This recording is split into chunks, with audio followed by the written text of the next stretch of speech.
이 시간 함께 나누실 말씀 사도행전 18장 1절에서 11절까지 말씀입니다.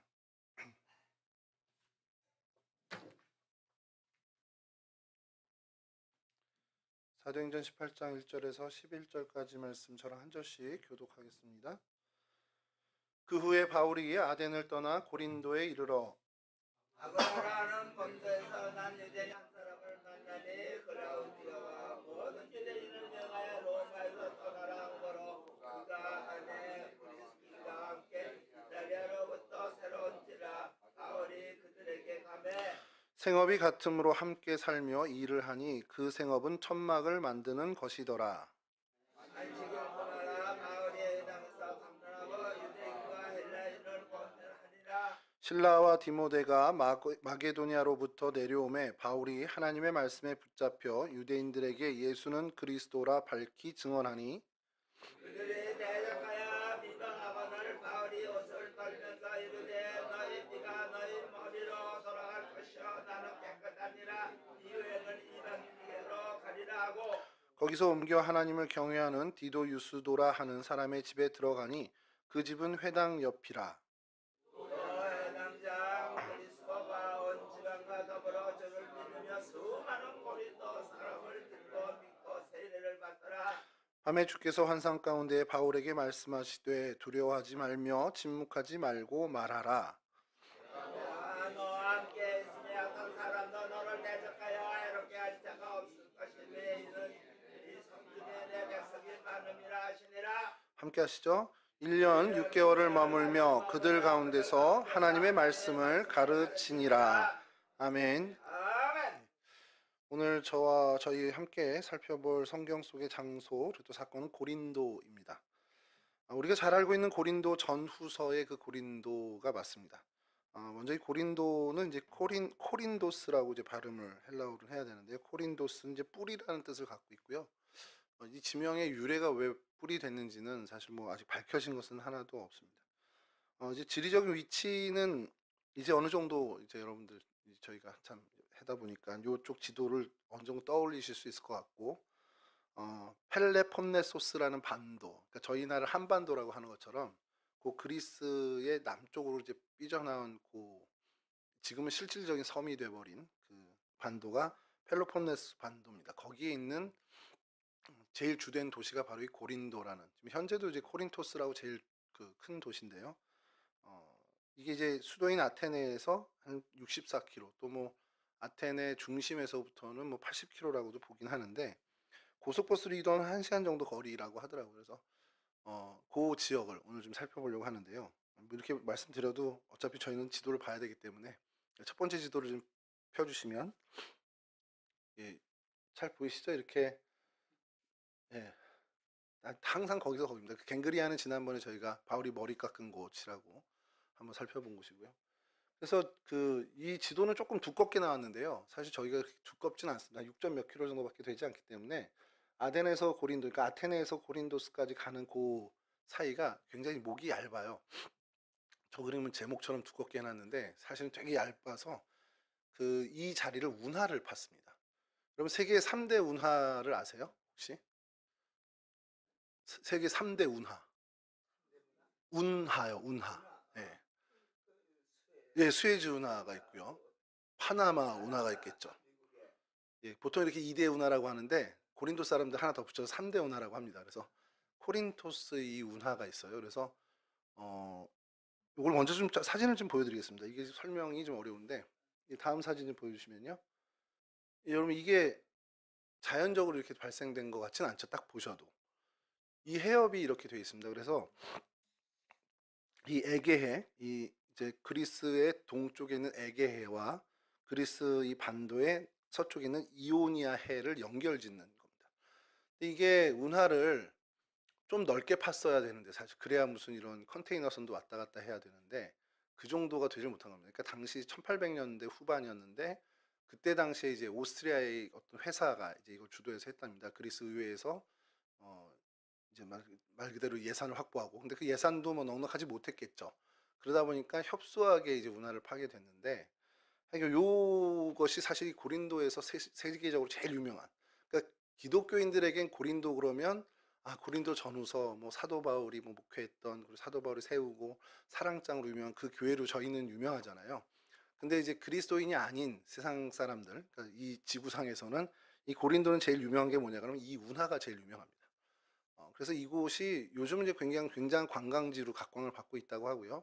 저희가 사실은 이제 여객선 정도, 그러니까 유람선이나 요트 정도 지나가는, 제가 이렇게 설명 잘하는 것 같은데 이게 백문이 불여일견이라고 영상을 잘 한번 보시죠. 이 고린도를 찾다 보니까요, 우리 유명한 프로그램 있잖아요. 걸어서 세계 속으로인가? 거기서 이거를 취재를 갔었더라고요. 그래서 잠깐만 한번 보시죠. 한 1분 조금 넘는 건데요.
예, 여기까지입니다.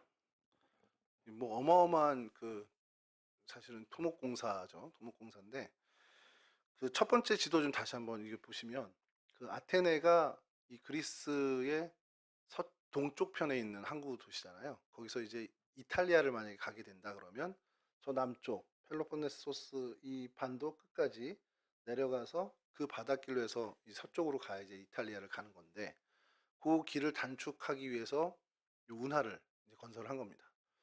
그냥 돌아가면 되는데 뭐하러 저렇게까지 하나 싶으신 마음도 있겠지만 이 어떻든 운송료가 적어지면 이제 물건값이 싸지고 또 그거로 해서 경제적인 효과가 있다라는 어떤 그게 이제 운하의 제일. 근데 저 처음에 말씀드렸던 3대 운하라고 하기엔 규모는 굉장히 작은 겁니다. 이게 높이가 뭐 평균 70m래요. 높은 곳은 96m까지도 있고 낮은 곳은 뭐 60몇 미터 정도인데 이게 뭐 70에서 80m 정도 보고요. 이 폭은 평균 25m. 그러니까 굉장히 협소한 겁니다. 이제 바닷길이라고 하기에는. 수심이 8m로 거의 균일하게 가고 있고요. 이 얘기를 뭐 이렇게 고린도 성경의 장소 얘기하는데 왜 이렇게 운하 얘기만 해? 그런데 이게 다 이유가 있어요, 여러분. 이게요. 어, 여러분 그리스 전체 나라에서 볼 때 이쪽이 이렇게 유난히 힘을 쏟아서, 그러니까 돈을 들여서 운하를 건설하고 하는 이유가 있을 거잖아요.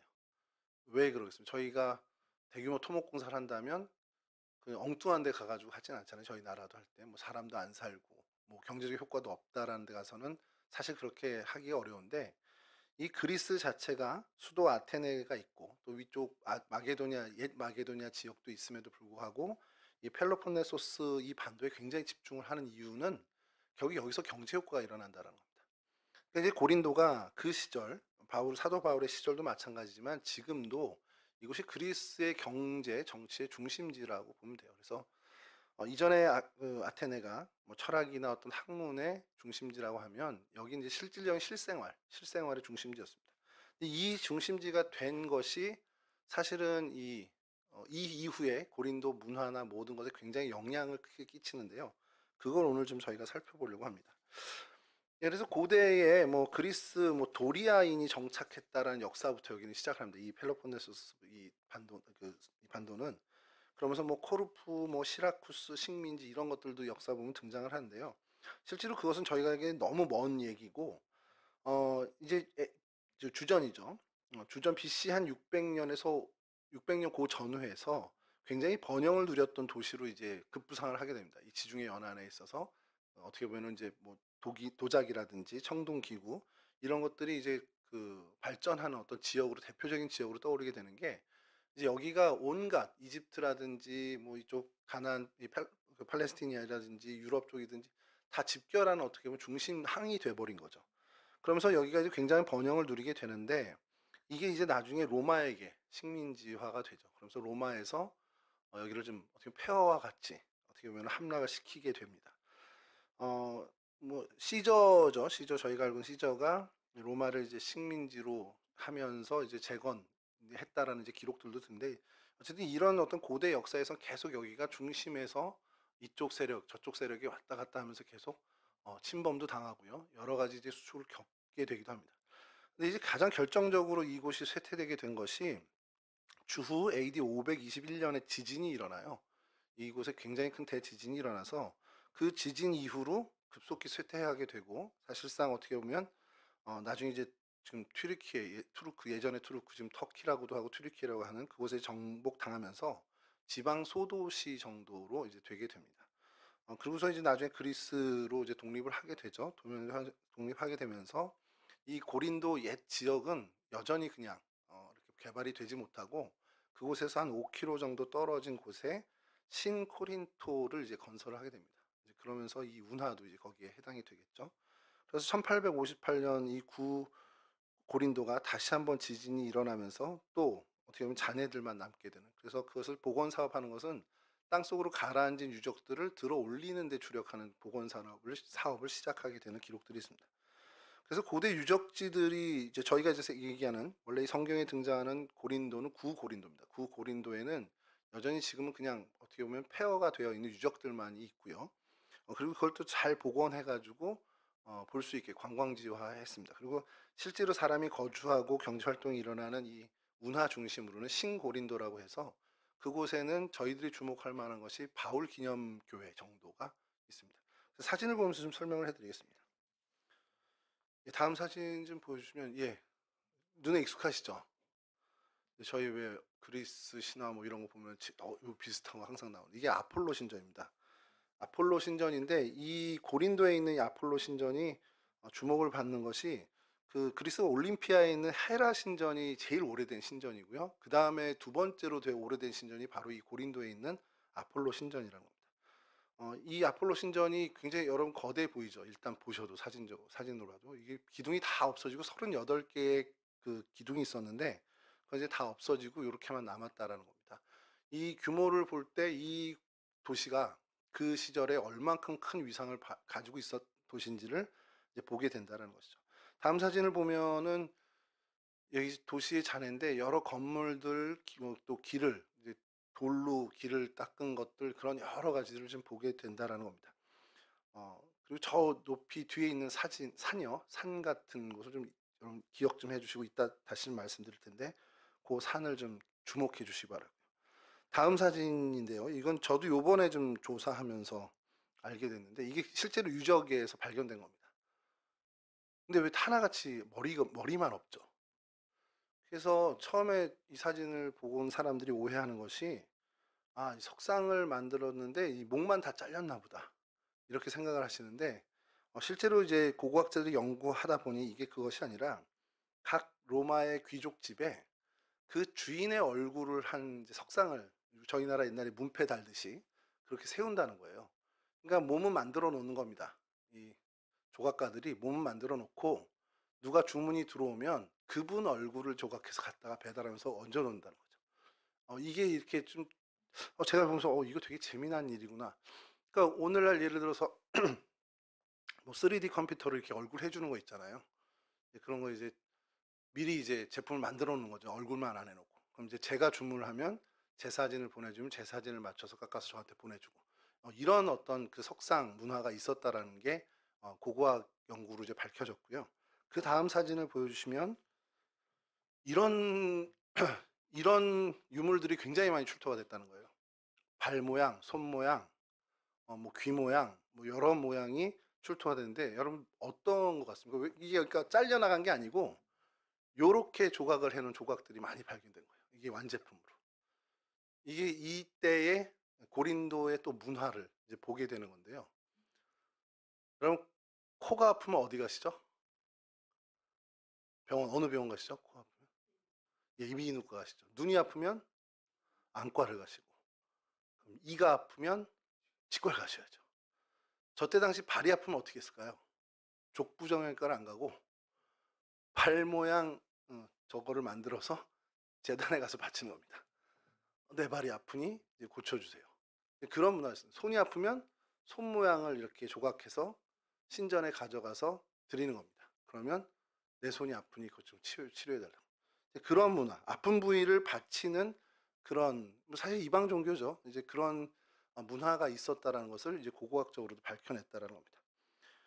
그리고 그 다음에요. 이렇게 좀 어쨌든 여러 이방 어떤 미신적인 요소들이 많았는데 다음 사진 보여주시면 이게 굉장히 중요한 건데 이게 아프로디테 신전이 있는 산입니다. 저 산 위에가. 여기서는 잘 안 보이죠. 조금 확대해서 보는 사진이 다음 사진인데요. 살짝 신전터가 보이시죠. 아프로디테는 뭐 잘 알겠지만 그 아름다움의 신이고요. 그리스 신화에서는 아프로디테지만 이제 로마 신화에 가면 그게 비너스라는 그 신으로 발전을 하게 되죠. 이 아프로디테 신전이 이 고린도에 있어서 가장 대표적인 신전이었습니다. 아까 아폴로 신전보다 더 대표적인. 그러니까 일단 고린도에 거주하는 사람들에게 가장 영향력을 주는 이방 종교라고 해도 과언이 아닌 그런 신전이었죠. 기록에 의하면 이 신전에 머물러 있던 여사제가 1000여 명입니다. 이 여사제의 역할은 뭐 지난번에도 말씀드렸지만 어떤 창기의 역할을 하는 그런 사람들이었고요. 그런 어떤 거기에 머무는 여사제만 1000명 정도라고 보면 이 도시가 얼마만큼 정말 음행이 만연된 도시인지를 좀 상상할 수 있다는 겁니다. 그래서 뭐 이따가도 한번 다시 좀 언급되겠지만 이런 상황에서 이런 고린도 문화를 보면서 신조어라고 오늘날로 치면 신조어죠. 이제 말이 만들어진 것이 코린디아 조마이라는 이제 헬라어가 있습니다. 코린디아 조마이는 고린도인처럼 되다. 직역하면 고린도인처럼 되다. 고린도 방식으로 산다라는 뜻입니다. 그러니까 저희가 요즘 뭐 해외 한국적인 모든 건 다 앞에 K자 붙이잖아요. 그런 식으로 고린도인처럼 된다. 아니면 고린도 사람, 고린도 방식으로 산다가 코린티아 조마이라는 이제 헬라어인데 이게 그리스 시인이 아리스토파네스라는 사람이랍니다. 이것도 이제 요번에 저도 새롭게 한 건데 아리스토파네스라는 사람이 그 시에 자기 작품에 이 단어를 쓰면서 어떻게 그 사용을 했냐, 성적으로 타락한, 성적으로 부도덕하게 된 것을 지칭하는 단어로 쓴 거예요. 그러니까 이게 고린도 방식으로 산다가 그냥 직역 문자 그대로는 고린도인처럼 살고 고린도 방식으로 사는 건데 이 시인의 이 단어를 쓸 때는 성적으로 부도덕하고 타락한 그런 사람, 그런 어떤 모습을 가리켜서 지목한 단어로 처음 사용했고 그것이 이제 퍼지게 된 거죠. 그래서 이때 당시에 이게 코린디아 초마이라고 하면 그냥 음란한 사람, 성적으로 타락한 사람, 그렇게 지칭하는 단어가 돼버린 겁니다. 근데 이게 여기서만 끝난 게 아니고요. 이제 이 헬라어가 나중에 이제 라틴어에도 영향을 주고 라틴어가 또 좀 영어나 뭐 스페인어 이렇게 영향을 주잖아요. 그래서 영어에도 있습니다. 코린디안이라는 단어 사전을 찾으면 고린도 사람입니다. 코리안 하는 것처럼, 제페니즈 하는 것처럼 고린도 사람이라는 영어 단어인데 그 사전을 여러분들이 그 밑에 계속 보면 가로 열고 고라고 하면서 이제 다른 뜻이 있어요. 그러니까 이제 고어로 쓰일 때죠. 고어로 쓰일 때 사치하고 방탕한 사람이라는 관용적 표현으로 쓰는 단어가 이 코린티안입니다. 그러니까 이제 고린도 사람, 고린도 이쪽은 그러니까 뭔가 타락한 사람, 그러니까 세상의 음욕대로 사는 사람, 좀 방탕한 사람 이런 어떤 대명사가 된 거죠. 왜 그렇게 됐냐? 바로 이때 당시 문화 때문에 그래요. 이 아프로디테의 신전에서 생해지는 그런 어떤 재래의식 이런 것이 그 고린도 전체에 만연했다 보니 이 사람들이 그런 어떤 성적인 경계들이 없는 굉장히 방탕한 사람들, 그런 문화, 방탕한 문화로 흘러가게 되었다라는 겁니다. 이런 어떤 그 종교적인 부분이 이 고린도의 모습이었고요. 또 하나를 넘겨주시면 이것은 이제 아고라라는 곳에 이제 그 유적터라고 하는데요. 아고라는 뭐 우리 잘 많이는 들어보셨을 겁니다. 교회 안 다니는 분들도 아고라라는 거 많이 들어보셨을 텐데, 이 아고라가 뭐 사실은 실제 그 단어 자체도 이제 뭐 시장, 장터라는 뜻을 갖고 있기 때문에 약간 이제 광장 그리고 어떤 시장 역할을 하는, 사람들이 이제 와서 그곳에서 뭐 이야기도 하고 거래도 하고 하는 그런 장소였다는 거죠. 이게 우리가 생각하는 옛날 여의도 광장처럼 생각하시면 안 되고요. 큰 길에 넓은 보도로 생각하시면 더 적합할 겁니다. 이제 그러니까 길이 있고 뭐 마차라든지 뭔가 다니는 수레가 다니는 길이 있고 그 옆으로 턱이 져서 지금처럼 그냥 보도블럭 같은 그런 곳이 있는데 넓게 돼요. 그래서 제가 이렇게 생각하다 보니까 지금의 광화문 광장 얼추 비슷했겠구나. 규모는 그보다 작겠지만 고린도 시내 한복판에 그런 이런 아고라가 있었고요.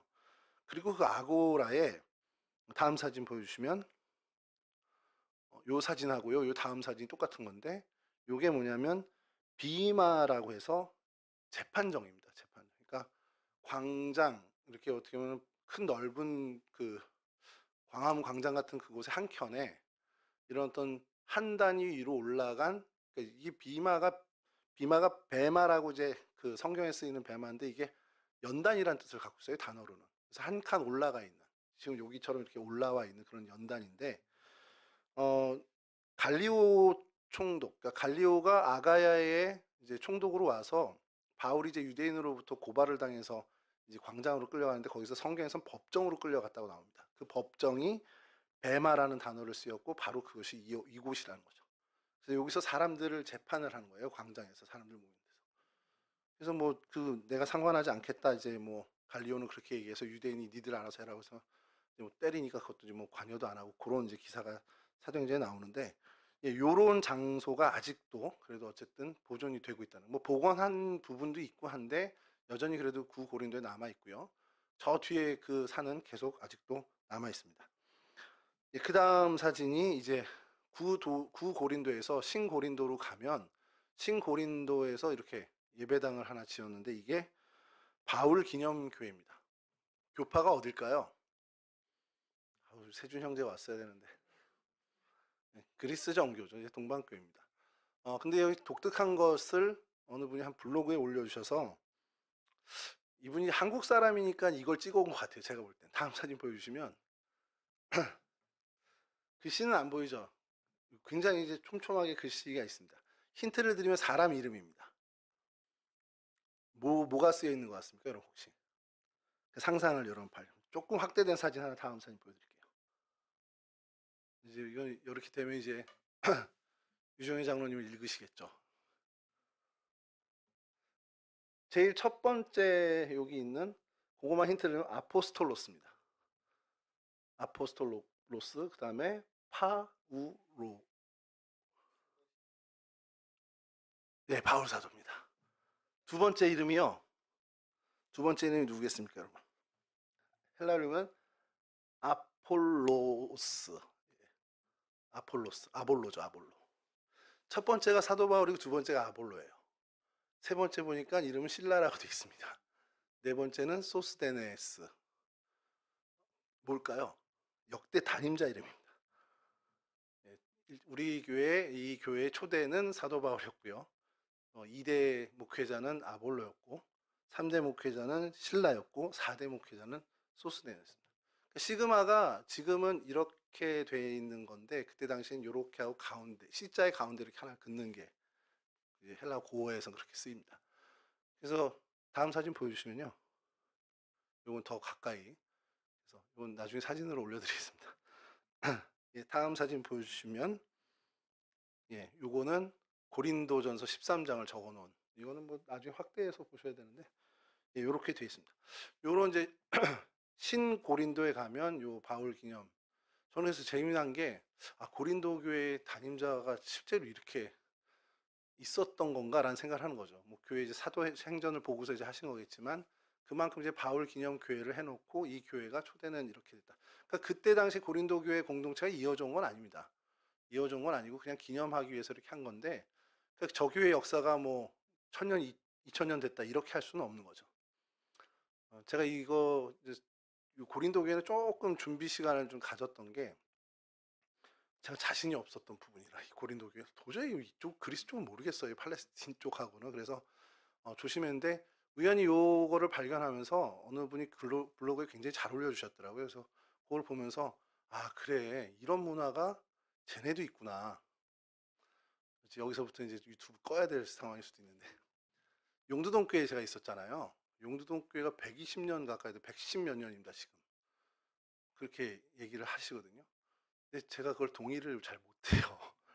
사실은 용두동교회는 없어졌거든요. 그 전에 용두동교회는 이미 없어졌고, 그게 이제 동성교회로 사실은 다시 창립이 된 거거든요. 그러니까 지금 저 용두동에 있는 용두동교회 창립은 저희랑 같은 걸로 봐야 되는 게 맞습니다. 그 모든 역사학자들이 이야기하면 그렇게 얘기할 거예요. 그 교회는 이미 사라졌고 그분들의 후예들이 다시 모여서 제기동 언덕 위에 동성교회로 모였고, 그리고 예전 터에 그래도 교회를 다시 세워야 되지, 재건해야 되지 않겠냐 해서 이제 건너가서 이 개천을 건너가서 다시 세운, 그렇게 하면 그 날짜를 창립일로 잡든지 아니면 동성교회 여기 창립일을 같이 공유하든지 해야 되는데, 뜬금없이 선교사가 조용래 소녀에게 이렇게 해서 조용래 소녀가 와서 기도 모임을 시작한 1907인가 1907년인가 1905년을 이렇게 창립일로 지금까지 기념하고 있거든요. 그러면서 제가 얘네도 똑같구나. 바울이 세운 고린도 교회는 없어졌잖아요. 없어졌는데 신고린도에다가 다시 고린도 교회라고, 바울 기념 교회 이름은 고린도 교회입니다. 바울 기념 고린도 교회를 세우고, 아 우리 초대 담임자가 바울이야 한 거랑 똑같다는 거죠. 근데 아무도 그렇게 인정 안 하잖아요. 그냥 그냥 기념 교회구나 이렇게 하는 거지. 여하튼 요거는 이제 다시 녹화해도 됩니다. 그 다음에 재미난 것들이 하나 이제 발견된 것은 이게 구와 신고린도 사이에서 발견된 건데요. 다시 그 다음 사진 보여주시면 이게 길입니다. 길 유적이에요. 이렇게 수레가 가고 마차가 갈 수 있는 길의 유적인데, 우리는 이제 길을 어떻게 해요? 보통 표지판에다가 을지로 몇 가 이렇게 쓰잖아요. 근데 여긴 돌판에다가 이제 그 길 이름을 새깁니다. 그게 뭐 가능한 거, 저희 같은 경우 다리는 그렇게 하잖아요. 교각에다 무슨 교 이렇게 새기는 것처럼. 근데 여기에 새긴 이름이요. 확대해 주신 사진인데 다음 사진 보면 이게 에라스도스라는 그 이름이 있어요. 에라스도 길이에요. 그러니까 에라스도 길인데, 에라스도가 누구냐? 사도행전 19장 22절을 좀 보겠습니다. 자기를 돕는 사람 중에 디모데와 에라스도 두 사람을 마게도냐로 보내고 자기는 아시아에 얼마 동안 더 있느니라. 사도 바울이 아시아에 머물 때 자기를 돕는 사람 중에서 디모데와 이 에라스도라는 사람을 언급합니다. 이게 사도행전 19장에 나오고요. 이것이 다시 한번 이 에라스도가 등장하는 것이 디모데후서 4장 20절인데요. 좀 띄워주시죠. 에라스도는 고린도에 머물러 있고 드로비모는 병들어서 밀레도에 두었노니. 이렇게 고린도에서 여전히 머물면서 바울의 그 사역을 계속 이어가고 있었던 사람이 에라스도입니다. 이 에라스도가 로마서에 다시 등장을 하는데요. 로마서 16장 23절입니다. 나와 온 교회를 돌보아주는 가이오도 너희에게 문안하고 이 성의 재무관 에라스도와 형제 구아도도 너희에게 문안하니라. 그러니까 이 고린도 없나요?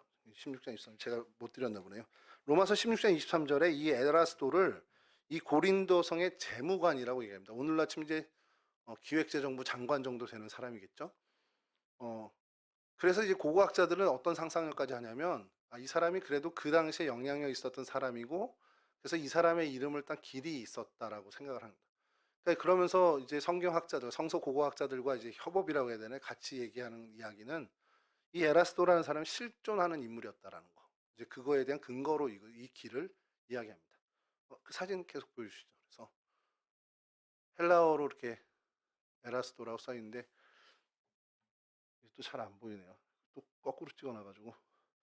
어쨌든 요런 어떤 그 고린도의 이야기들이 있는데, 오늘 이제 저희가 말씀을 좀 나누려고 하는 것은 이 고린도가 어떤 도시인지를 좀 살펴보려고 해요. 그래서 아까도 말씀드린 여러 우상과 또 경제적인 어떤 부분들을 좀 생각하면서 성경에 있는 이야기들을 가지고 이 고린도에서 전반적으로 일어났던 일을 살펴보려고 합니다.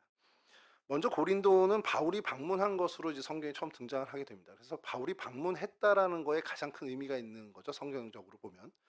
근데 이 아까도 말씀드린 것처럼 학문, 철학이라고 하는 것과 우상 숭배라는 것이 어떻게 보면 어울리지 않는데 이게 굉장히 같이 발전, 같이 정점을 찍었던 도시라는 그 특징을 갖고 있습니다. 굉장히 극명하게 대립하면서 또 그것이 같이 공존하는 그런 도시였다는 거죠. 그리고 그곳에 이제 첫 발을 바울이 디딘 때가 2차 선교 여행 때였습니다. 그러니까 이제 마게도냐, 빌립보 중심 마게도냐에서 데살로니가로 건너가고 거기서 이제 베레아를 갔다가 이제 아덴을 거쳐서 이제 고린도에 입성하게 됩니다. 그리고 그곳에서 오늘 본문에서 우리가 본 것처럼 브리스길라와 아굴라 부부를 만나서 이제 이 고린도에서 1년 8개월 머물면서 그 복음 사역에 최선을 다하게 되죠. 그리고 거기에 이제 마게도냐로부터 온 신라와 디모데가 또 합류하게 되고요. 그리고 고린도 회당장 그리스보의 그 회심으로 인해서 이 복음 사역이 굉장히 일취월장 발전합니다. 물론 이제 유대인들은 처음에 거부하고 뭐 너희 피가 너희에게로 돌아가라지 바울이 그런 얘기까지 하면서 복음에 거부하는 모습을 보이지만 이방인들, 이 고린도 사람들은 계속해서 이 복음을 수용하는 모습들을 보이게 되죠. 그래서 이제 이제 성경학자들은 이들이 왜 이런 처음 듣는 어떤 종교에 이렇게 관심을 갖고 마음을 열었을까라는 것을 당시 고린도 사람들, 이 고린도 도시의 문화에서 그 기인을 찾기도 합니다. 그건 이제 좀 이따 다시 좀 설명해 드릴 텐데, 이게 어쨌든 바울이 그렇게 해서 복음 사역을 시작을 하게 되고 그것이 어느 정도 성공적으로 진행이 되고 있었습니다. 1년 6개월이 지난 이제 막바지 때에 이제 아까 말씀드린 갈리오 총독 법정 사건이 이제 터지게 되죠. 유대 사람들이 계속해서 방해를 하는 겁니다. 이 사도 바울을 방해하고 협조하는 사람들을 막 공격하고 결국 그래서 바울은 고린도를 떠나서 다시 수리아 안디옥 교회로 이제 귀환을 하는 여정을 이제 다시 갖게 되는데, 그럼 이제 바울이 떠난 이후에 이 고린도 교회는 어떻게 됐을까라는 거죠. 어떻게 됐냐? 아까 우리 사진에서 보셨듯이 2대 담임 목사님, 2대 담임 교역자 아볼로가 맡아서 사역을 하게 됩니다. 근데 이때에도 문제가 없었던 건 아닙니다. 고린도전서 3장 3절을 좀 읽어드릴게요. 띄워주실 수 있습니까? 예. 너희는 아직도 육신에 속한 자로다. 너희 가운데 시기와 분쟁이 있으니 어찌 내 육신에 속하여 사람을 따라 행함이 아니리요. 이제 바울이 그 수리아 안디옥으로 돌아간 다음에 3차 선교여행을 하던 중에 에베소에서 고린도 교회에 대한 이야기를 듣게 됩니다. 그래서 그 문제들을 접하고 이제 서신을 쓴 것이 고린도 전서죠. 그것이 이제 뭐 55년, 56년 경이랬는데 어쨌든 고린도 전서를 보낸 거예요. 여러 문제 때문에. 그리고 다시 이제 빌립보에 가서 고린도 교회에게 서신을 두 번째를 보내는 게 이제 고린도 후서인데, 그리고 이제 귀환길에 약 3개월을 이 마게도니아, 그러니까 그리스, 고린도를 포함한 그리스 지역에 머물렀다 돌아오는 이제 기록이 있습니다. 이 어쨌든 고린도 교회가 바울이 전도하고 또 어떻게 보면 개척한 교회죠. 개척한 교회고 그 중에 가장 크게 성장을 한 교회입니다. 그리고 어떻게 보면 은혜도 많이 받았죠. 그리고 후임자도 잘 선정돼서 아볼로가 목회를 했지만 문제점을 또 보이기도 하고요. 그냥 많은 은혜를 받고 크게 성장한 교회이면서 동시에 정말 많은 문제를 안고 있던 교회라는 것. 그것이 이 교회의 굉장히 큰 특징이라는 겁니다. 그래서 어느 목사님 그런 얘기를 하더라고요. 이 고린도 교회만 잘 파헤쳐도 오늘날 한국 교회 목회의 답을 찾을 수 있다. 뭐 이런 얘기를 하시더라고요. 그만큼 문제도 많고 말썽도 많고 한 이 현대 교회의 좋은 답안을 제시하는 모델 교회라고도 이야기를 할 수 있습니다. 그 많은 문제 중에 그럼 뭐가 큰 문제가 있냐? 그래서 두 가지가 대표적인 문제인데 바로 분쟁과 우상 숭배였습니다. 고린도서 3장 3절 다시 한번 제가 읽어드리면 너희는 아직도 육신에 속한 자로다. 너희 가운데 시기와 분쟁이 있으니, 이 얘기가 뭐냐면 우리 한 번쯤은 들어보셨을 거예요. 이 네 개 분파로 그 아내가 쪼개집니다. 물론 이제 오늘날처럼 뭐 교회 재산을 갈라서 나가서 서로 뭐 따로 예비큰 게 아니라 그 안에 네 개의 그룹이 극명하게 대립을 한 그 이야기예요. 바울파, 아볼로파, 게바파, 그리스도파 이렇게 네 개로 나눠집니다. 먼저 바울파는 좀 당연히 그 상식적으로 이해가 됩니다. 왜냐하면 설립자가 바울이고요. 그를 지지했던 사람들이 어떻게 보면은 바울을 추종할 수 있는, 바울을 여전히 따르고 있는 그런 모습을 당연히 가질 수 있겠죠. 그러니까 그 교회 안에 바울을 지지하는 세력은 당연히 있을 수밖에 없고 그 사람들이 이제 바울파로 어떻게 보면 형성이 된 건데 그럼 왜 굳이 다 바울을 그냥 따르면 되지 굳이 이런 좀 분파가 생기느냐? 근데 이 성경학자들은 이렇게 해석합니다. 고린도후서 11장 6절에 내가 비록 말에는 부족하나 지식에는 그렇지 아니하니 이것을 우리가 모든 사람 가운데서 모든 일로 너희에게 나타내었노라. 그러니까 이게 뭐냐면 바울 스스로도 얘기하지만 지식이나 하나님을 알아가는 신앙에선 전혀 부족함이 없는 사람인데 내가 말은 좀 서툴러 그 얘기를 하고 있는 겁니다. 그런데 그 다음으로 부임한 아볼로는 어떠냐면요. 사도행전 18장 24절에서 26절인데요. 알렉산드리아에서 난 아볼로라는 유대인이 에베소에 이르니 이 사람은 언변이 좋고 성경에 능통한 자라. 그가 일찍이 주의 도를 배워 열심으로 예수에 관한 것을 자세히 말하며 가르치나 요한의 세례만 알 따름이라. 그가 회당에서 담대히 말하기 시작하거늘 브리스길라와 아골라가 듣고 데려다가 하나님의 도를 더 정확하게 풀어 이르더라. 아볼로라는 사람은 언변이 뛰어나고 성경에 구약 성경이죠. 구약 성경에 능통한 사람입니다. 근데 사도 바울에 비하면 아직은 안 되는 사람이죠. 요한의 세례밖에 몰라. 그래서 브리스길라와 아굴라가 가서 데려다 놓고 앉혀놓고 예수의 도를 가르쳐야 될 정도입니다. 그러니까 사도 바울과 비교하면 어떤 신앙의 연륜이나 이런 것들은 비교도 안 되는 사람이에요. 근데 단 하나 언변이 좋습니다. 근데 이 사람이 이제 목회를 하다 보니 사도 바울을 지지하던 사람들과 그 사람들의 이제 공격받게 된 게 아예 바울은 말도 좀 그렇잖아. 그래서 이 사람 얼마나 막 말 잘해. 이러면서 그 사람의 팬층이 생긴 거죠. 쉽게 얘기해서. 그러면서 이 아볼로파가 성경학자들 얘기는 아볼로파가 먼저 이렇게 어떤 팬그룹을 형성했을 거다. 이제 그러다 보니 기존에 있던 성도들 중에 아니 무슨 소리냐 여전히 바울이 최고지라고 하는 그 사람들의 결속력이 더 강화됐을 것이라고 추정을 하는 겁니다. 요렇게 이제 분쟁이 생긴 거예요. 근데 그 느닷없이 개바파가 왜 생겼냐 이거죠. 그랬더니 바울도 좋고 아볼로도 좋은데 그래도 걔네들이나 안 되고 그 사람들은 예수님 직접 못 봤잖아. 예수님의 진짜 제자는 진짜 수제자는 베드로잖아. 이 게바라는 것이 뭐 페트라 당시 그 헬라어의 그 베드로 페트라의 아람식 발음이 게바인데 케파스인가 뭐 이렇게 된다 그러더라고요. 그래서 그 게바파라고 자기들이 이렇게 하는 거예요. 이 사람들은 주님과 동행해서 주님으로부터 직접 배운 12제자, 그 중에서도 수제자 베드로, 이 사람이야말로 바울이나 아볼로를 능가하는 인물이라는 그런 생각을 가진 사람들이죠. 그러니까 아마 그 사람들은 어떤 유대 출신 크리스찬들이 아니었겠냐라는 것을 추정을 하는 겁니다. 자, 이렇게 바울을 지지하는, 바울을 이제 약간 마음에 더 중심을 두고, 또 아볼로를 마음에 중심에 두고, 또 베드로를 마음에 중심에 두고 있는 분파가 있는데, 이 모두를 이길 수 있는 건 그리스도파입니다. 그리스도파에 대해서 정확한 뭐 기록은 없는데 성경학자들의 추정은 이래요.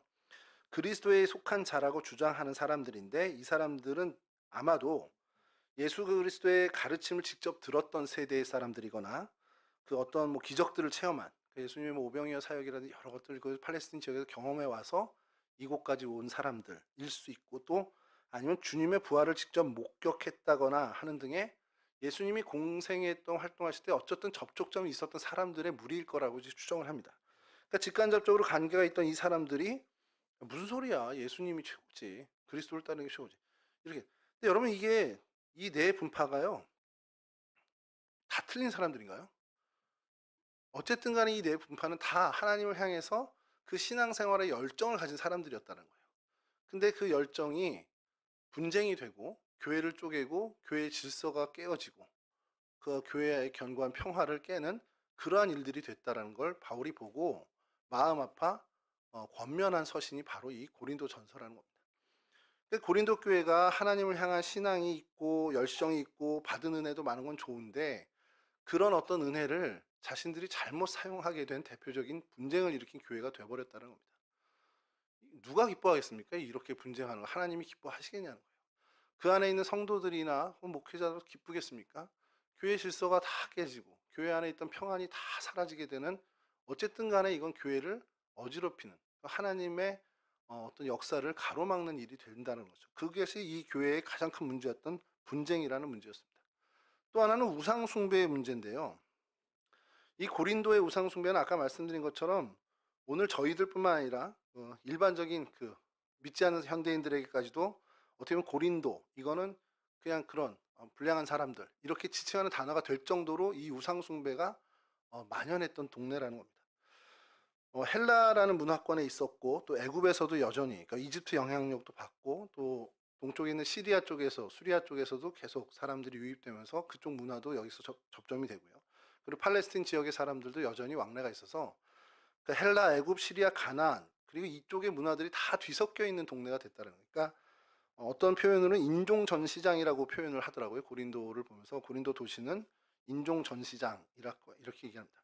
그러니까 각 민족마다 그곳에 들어와서 정착을 하면서 자신들이 섬기는 신전을 건축하고 그러다 보니까 아까 처음에 말씀드린 이 외래 어떻게 보면 전파되는 종교에 대해서 이 사람들이 왜 이렇게 너그럽지 한 것이 이 그리스 문화가 그리스 신화를 배경으로 그리스 문화가 종교가 원체 다신교입니다. 그래서 어떠한 신을 마음을 좀 어떻게 보면 섭섭하게 하면 큰일 난다라고 하니까 모든 신에 대해서 신전을 말해요. 심지어는 이름을 알 수 없는 신의 신전도 있습니다. 그리스에는.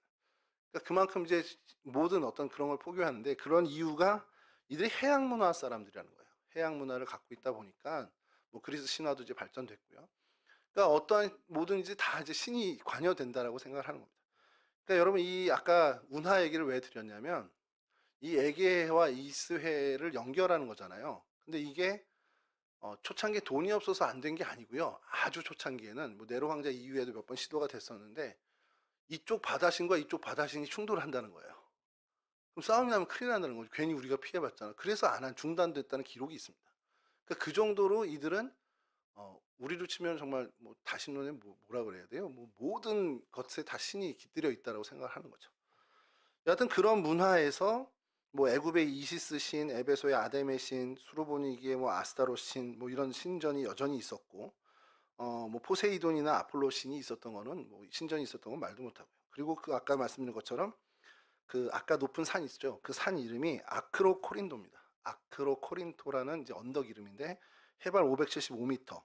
그 제일 위 높은 곳에 자신들이 이제 있는 그 땅의 제일 높은 곳에 자신들이 가장 아끼는 신의 신전이 아프로디테 신전이었습니다.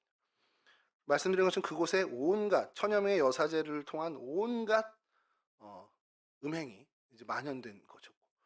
근데 이 음행이라는 것을 이제 보다가 복음을 받아들인 고린도 교회 사람들은 이게 잘못된 것을 알잖아요. 아 이게 우리가 저 아프로디테서 신전, 전 이방 종교고 우상 숭배다.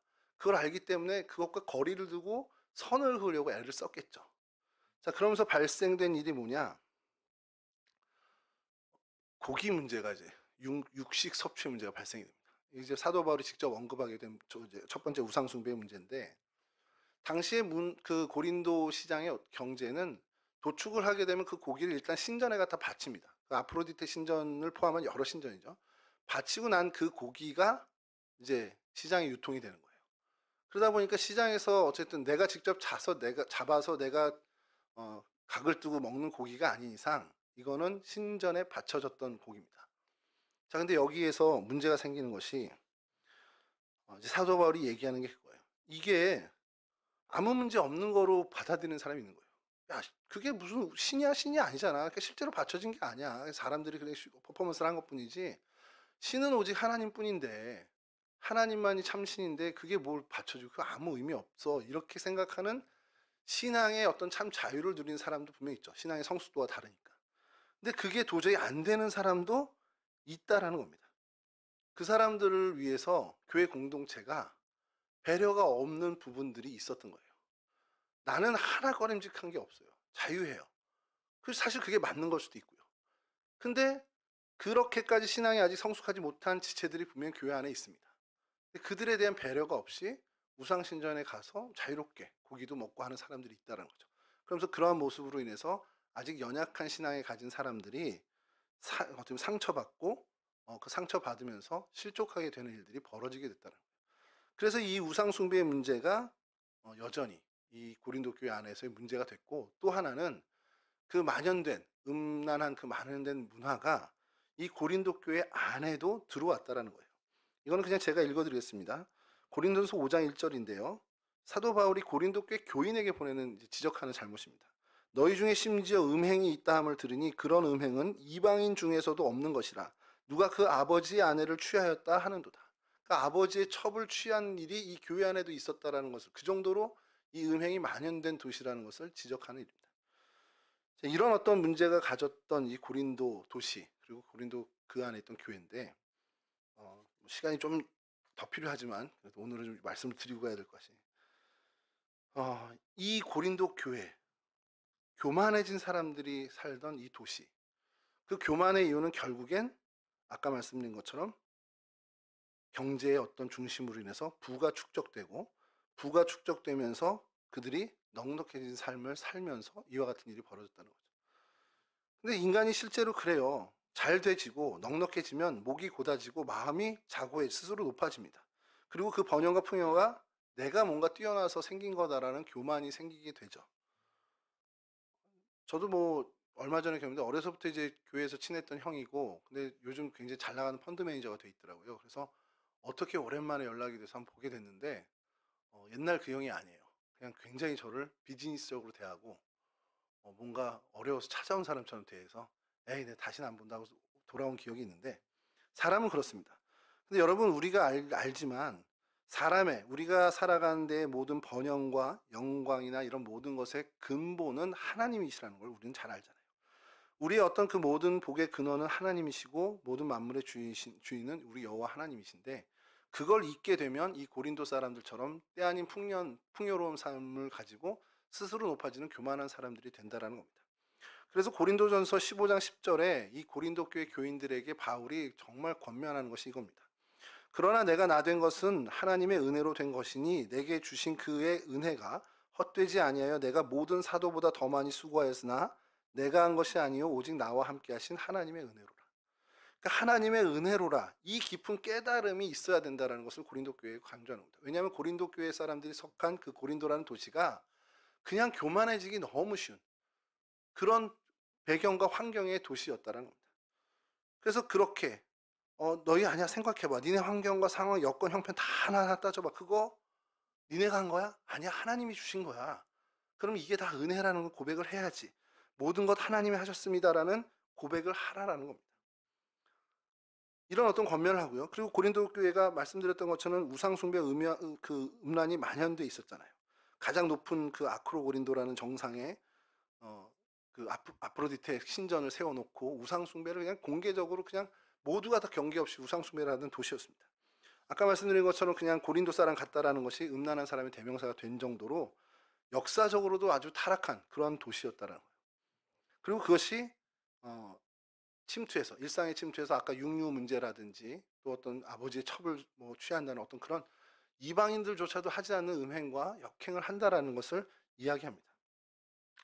그래서 이러한 모습을 계속해서 권면하는 거예요. 그 고린도전서에서도 우상에 바친 고기 먹는 일을 내가 두고 말하면 그거 세상에 우상도 없고 아무것도 없어, 이런 얘기를 하면서, 그러나 연약한 너희 동료들을 위해서 너희가 희생할 것이면 희생해라고 하면서 하는 얘기가, 내가 내 형제를 걸어서 넘어지게 하는 거라면 그가 걸려 넘어지지 않기에 나는 평생 고기도 안 먹을 수 있어, 이런 얘기를 하는 겁니다. 그러니까 내가 고기 먹는 건 전혀 문제 안 되는데, 내가 고기 먹는 것 때문에 누군가가 상처되고 그가 실족해? 그럼 나 평생 고기 안 먹을게, 이런 이야기를 하는 겁니다. 그러니까 그런 어떤 배려와 어떤 우상 숭배로 인한 부작용들에 대해서 고린도 교회 교인들이 좀 각성하기를 원하는 그 권면을 하죠. 자, 근데 이런 상황과 이런 사도 바울이 염려하는 얘기들을 다 보면 그냥 저희들이 얼핏 생각할 때 그 고린도 교회는 희망이 없을 수 있겠다, 이 고린도란 지역은 그냥 멸망해야지, 여긴 희망이 없겠다 생각을 하는데, 이게 하나님의 역사를 저희가 참 모르고 있는 것이, 이런 고린도라는 곳, 정말 하나님의 선한 일과는 전혀 어울릴 것 같지 않은 이곳에 하나님이 역사하신다는 거예요. 교회가 세워지고, 바울로 인해서 고린도 교회가 세워지고, 하나님이 그 타락한 도시지만 포기하지 않으시고 바울을 통해서 하나님의 역사를 일궈 가는, 교회를 세우시며 일궈 가신다는 겁니다. 그러니까 여러분, 이 고린도 교회를 통해서 세계 이제 선교사의 역사를 어떻게 얘기하냐면, 유럽으로 이제 복음이 전파됐잖아요. 그러면서 뭐 아테네나 이런 데서 사실 뭐 복음의 어떤 그 결실이 별로 없었고요. 여러 소아시아의 교회들, 뭐 에베소라든지 이렇게 있지만, 유럽에서 정확하게 로마 교회와 이 고린도 교회가 유럽 복음화에 정말 중추적인 역할을 했다라고 보는 겁니다. 왜냐하면 자연스럽게 거기에 사람들이 많이 모이고 거기서 퍼져나가니까. 하나님께서 결국 이 타락한 무역한 이 고린도를 통해서 하나님의 역사를 하셨네. 그러니까 누가 그런 얘기 하잖아요. 죄가 더한 곳에 은혜가 더욱 넘친다, 이런 표현을 하는 것처럼 고린도 교회가 딱 정확한 그런 곳이다라는 얘기를 합니다. 그러니까 하나님의 거룩한 손길이 이 어둠의 땅에 어떻게 임하고, 그래서 그로 인해서 복음이 유럽 전역으로 퍼져나가게 되는 하나님의 역사를 이 고린도 교회, 고린도 지역을 보면서 저희가 보게 된다는 거죠. 여러분, 그러면 이 고린도만 그렇게 하겠냐는 거예요.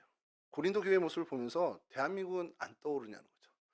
여러분, 이 땅에 복음이 들어오기 전에 이 땅이 어땠는지 우리는 너무 잘 알고 있죠. 그냥 어둠의 땅이었습니다. 우상숭배, 미신에 사로잡힌 나라였죠. 그런 민족이었습니다. 근데 이 땅에 복음이 들어오면서 이 땅이 변화되죠. 변화되고 지금은 세계에서 두 번째로 선교사를 많이 보내는 그러한 나라가 됐어요. 비록 기독교 인구가 점점 줄어간다, 어쩐 이런 얘기도 있지만 여전히 하나님께서 이 한국 교회를 사용하고 계시다는 거죠. 이 어둠의 땅, 우상 숭배와 미신에 사로잡혀 있던 이 땅에 하나님께의 손길이 닿으니 이 땅이 하나님의 복음의 도구가 되더라는 거죠. 그럼 여러분, 민족과 나라만 그렇겠냐는 거예요. 개개인의 인생도 이와 같을 수 있다는 겁니다. 어떤 인생이 하나님으로부터 쓰임받는 인생이 될까? 어떤 인생은 하나님으로부터 도무지 쓰임받지 못할까? 이거에 우리가 답할 수 있냐라는 거죠. 아니라는 겁니다. 어떤 인생이 되던 하나님께서 이루고자 하신다면 하나님은 쓰신다라는 겁니다. 그 사람의 형편과 상황과 어떤 이제까지의 모습은 아무 상관이 없다는 거예요. 하나님의 손길이 닿고 하나님이 쓰시겠다 한다면 고린도 교회처럼 정말 아무 희망이 없어 보이는 그런 인생도 하나님은 사용하셔서 하나님의 복음의 일꾼으로 쓰신다는 것이죠. 사실 저는 이 은혜를 저희들이 좀 따랐으면 좋겠습니다. 이 땅에 처음 선교사 아펜젤러 언더우드가 와서 재물포항에서 기도를 드렸다잖아요. 하나님, 아무것도 안 보입니다.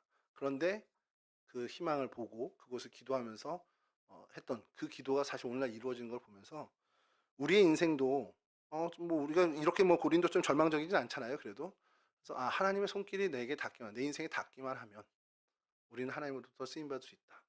고린도 교회도 고린도 지역도 쓰임을 받았는데 우리 인생은 왜 쓰임 받지 못하겠냐라는 믿음으로 정말 하나님이 우리 가운데 임하시고, 그래서 하나님의 은혜가 우리의 삶 가운데 가득해서 이제 우리의 삶을 통해 하나님 일하실 수 있도록 교회 안에 하나님의 질서를 더욱더 견고히 세우시고 교회 안에 견고한 하나님의 평안을 위해서 우리를 사용하시고, 또 나아가 우리 삶의 현장에서 하나님의 뜻을 이루어드리는 그러한 인생들로 저희가 살아가기를 주님의 이름으로 간절히 축원합니다.